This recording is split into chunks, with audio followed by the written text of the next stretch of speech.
All right, this is for the 4-6 weeks, skills homework number 1. So on the first one, it says, which of the following proportions can be used to find the value of A?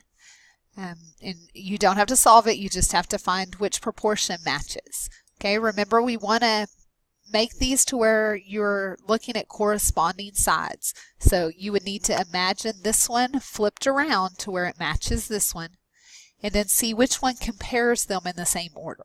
So like if the first fraction goes small 1 to large, then the second fraction also needs to go small to large. You just compare all of them and see which one compares them in the same order.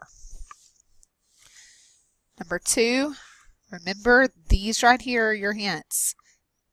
Triangle CDE is similar to triangle DHF.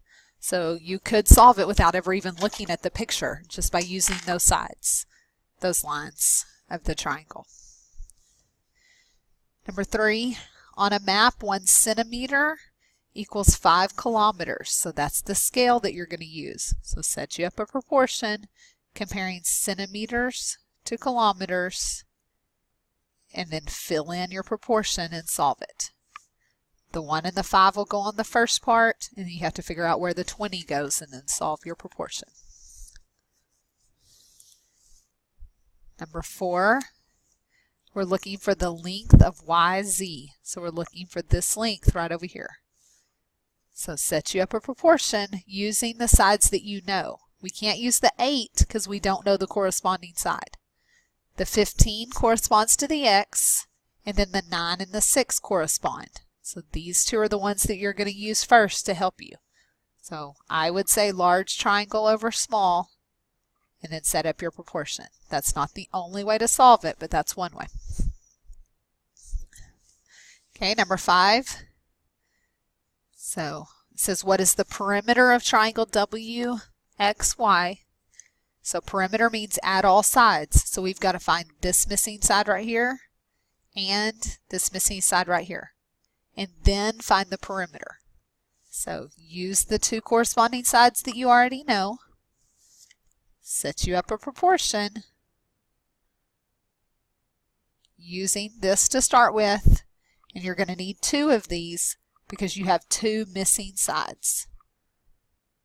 So 1.5 to 3 is going to be what you start with on both, and then plug the 1 in where it goes and plug the 2 in where it goes on this one. Find those 2 missing sides, and then don't forget you're looking for the perimeter. So after you find these 2 missing sides, you're not finished. You then have to find the perimeter.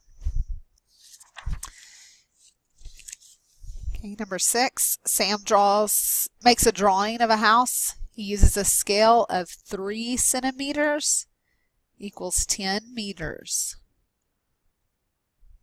So set you up a ratio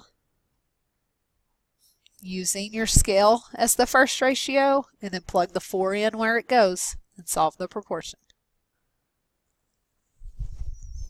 Number 7, Rosemary bought 5 pounds of ground meat for $16.45. At this rate, if she bought only 3 pounds, how much would the ground meat cost? Okay, a couple ways to do it. You could find the cost of 1 pound, and then by finding the unit rate, so find the cost of how much 1 pound would be, and then multiply that by 3, or set you up a proportion with money and pounds. So I personally would find how much it costs for just 1 pound. The $16.45 is for 5 pounds. So find the cost of 1, but then don't forget you're not finished. You then need to find the cost of 3 pounds. So don't divide this and think that you're finished, because that answer will probably be there.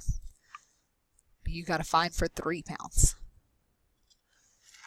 Number 8, Lana draws a map of her town. She uses a scale. There's our scale right there. So we have inches and miles.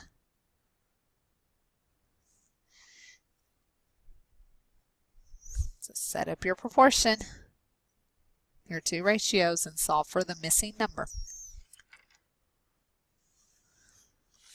Number 9, the ratio of corresponding sides of 2 similar triangles is 2 to 3. So obviously the 2 is smaller than the 3. So if I was setting this up, I would say small to large, and the ratio is 2 to 3. So the 2's got to go on top.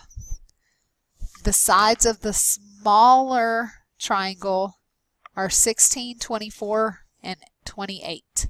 So all of those are the small ones. So you have a 16, you have a 24, and you have a 28. And you need to find what the corresponding sides of the large triangle are. So it's like you have a ratio table and you're finding the missing one. The ratio is 2 to 3 on all of those. And the last one, on the first part of a trip, Jack drove 312 miles in 4 hours. So there's your miles and hours. He has another 234 miles to go. How long will it take the rest of his trip at the same rate?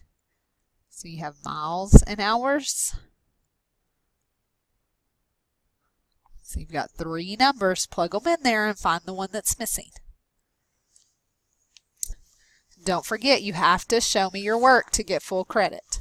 Okay, each question is worth 10 points, but 5 of those points is the correct answer, and 5 of those points is showing your work. So don't forget that. Good luck.